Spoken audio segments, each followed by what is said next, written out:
Hi friends, Karthik Deepa சீரியலில் ஒரு அட்டகாசமான ப்ரமோ பற்றி பார்க்கலாம் வாங்க.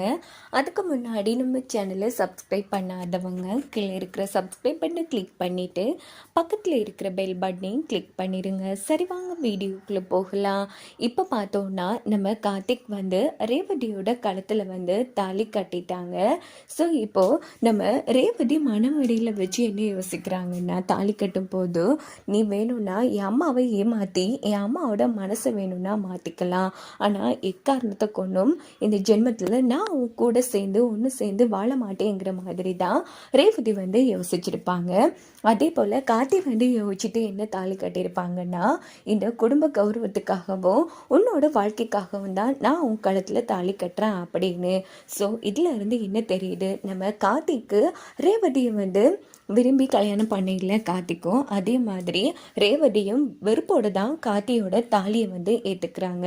இன்னொரு பக்கம் நம்ம கார்த்தி மாதிரி ஒரு நல்ல மாப்பிள்ளை நம்ம பொண்ணுக்கு கிடைக்க மாட்டான். அதே போல் இந்த கிழவி அவனோட பேரனை கூட்டிட்டு என் பொண்ணுக்கு கல்யாணம் பண்ணி வைக்கவும் மாட்டான் அப்படின்னு சிவனாண்டிக்கிட்ட போட்ட சவாலில் ஜெயிக்கணுங்கிறதுக்காக நம்ம கார்த்தியை ஒரு வழியாக ரேவதிக்கு கட்டி வச்சு நம்ம சாமுண்டீஸ்வரி நினைச்ச காரியத்தை நிறைவேற்றின சந்தோஷத்தில் இருக்காங்க. இன்னொரு பக்கம் பாட்டியும் அப்பாடா என் பேரன் என் பேத்தி கழுத்துல தாலி கட்டிட்டான், இனி 2 குடும்பமும் ஒன்று சேர்ந்துரும் அப்படின்னு சொல்லிதான் நம்ம பாட்டி ஒரு பக்கம் ரொம்ப சந்தோஷமா இருக்காங்க. ஸோ இதுக்கு அப்புறமா என்ன நடக்க போகுதுன்னு பார்க்கலாம் வாங்க. எப்படியோ ஒரு வழியாக எல்லா ரசிகர்களும் ஆசைப்பட்ட மாதிரி கார்த்திக் ரேவதி காலத்தில் தாலி கட்டி முடிச்சிட்டாங்க.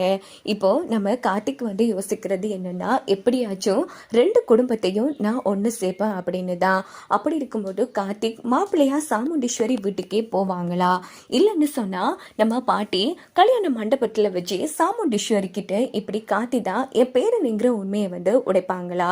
அதே போல் இதான் வாய்ப்புன்னு சந்திராவும் கார்த்தி இப்படி முதுகில் குத்துன துரோகிக்கா நம்ம பொண்ணுக்கு இவன் வேணாம் அப்படின்னு அவங்க பிரிக்கிறதுக்கு நம்ம சாமுண்டீஸ்வரியும் சேர்ந்து திட்டம் போடுவாங்களாங்கிறது தான் இப்போ மிகப்பெரிய ட்விஸ்டாக இருக்குது. ஸோ இப்போ நம்ம கார்த்திக் தான் ஒரு பணக்காரா அபிராமியோட பையங்கிற உண்மையை உடைச்சா கண்டிப்பாக நம்ம கார்த்திக் போட்ட சவாலில் ஜெயிக்க முடியாது. ஊருக்குள்ளே சவால் போட்டிருப்பாங்க, இப்படி மாமாவும் கூட்டிட்டு கோவிலில் கும்பாபிஷேகம் பண்ணுறான் அப்படின்னு. ஸோ சாமுண்டீஸ்வரிக்கு அபிராமியோட பையன்தான் கார்த்திக்னு தெரிஞ்சா இந்த ஜென்மத்தில் இப்போதைக்கு 2 குடும்பமும் ஒன்று சேராது. அதே மாதிரி இப்படி கார்த்திக் துரோகம் பண்ணிட்டான்னு தெரிஞ்சா கண்டிப்பாக 2 பேருக்கும் விவாகரத்து வாங்குறதுக்கும் சாமுண்டீஸ்வரி தயங்க மாட்டாங்க. அதனால இப்போதைக்கு கார்த்திக் நம்ம அபிராமியோட பையன்ங்கிற உண்மையை யாருமே உடைக்க மாட்டாங்க. இன்னொரு பக்கம் பார்த்தோம்னா, எப்படியோ உன்னோட பிள்ளைக்கு வேறொருத்தனை கல்யாணம் பண்ணி வச்சுட்டல, ஆனால் ஒன்று மட்டும் சொல்கிறேன், கண்டிப்பாக என் பேரை உன் பொண்ணை தூக்குறதுக்காச்சும் வருவாண்டிங்கிற மாதிரி பாட்டி சும்மா சவால் விடுவாங்க. அதுக்கப்புறமா பார்த்தோன்னா கார்த்திக் நம்ம ரேவதி 2 பேருமே பாட்டி நம்ம சாமுண்டீஸ்வரி எல்லாரும் காலையும் விழுந்து ஆசீர்வாதம் வாங்கிப்பாங்க.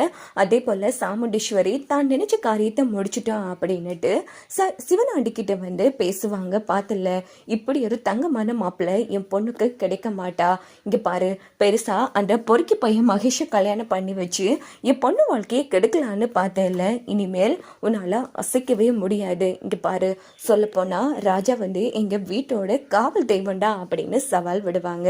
இன்னொரு பக்கம் மறுபடியும் அசிங்கப்பட்டுட்டோமே அப்படின்னு சிவனாண்டியும் சந்திராவும் உச்சக்கட்ட கோபத்தில் இருப்பாங்க. முக்கியமா கண்டிப்பா கார்த்திக் இப்போதைக்கு உண்மையெல்லாம் மறைச்சு நம்ம சாமுண்டீஸ்வரி வீட்டுக்கு தான் மாப்பிள்ளையா போவாங்க.